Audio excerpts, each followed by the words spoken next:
Welcome to the Learning Pines YouTube. We hope this video helps. You start by selecting the right power source.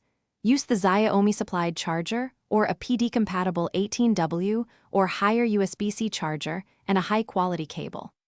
Once connected, make sure battery saver is off so the phone accepts higher current, but close resource-heavy apps and stop background sync to reduce load.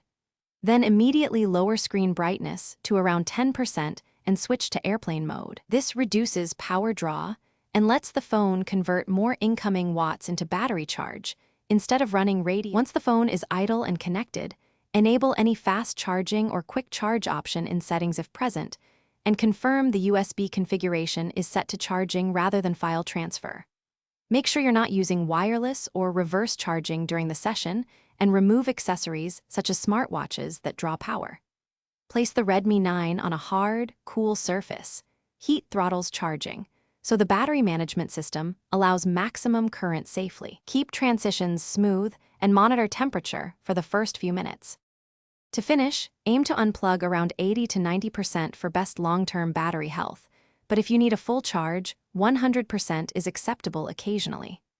If charging remains slow, make sure to try a different certified USB-C cable and charger, and test another wall outlet to rule out faulty hardware.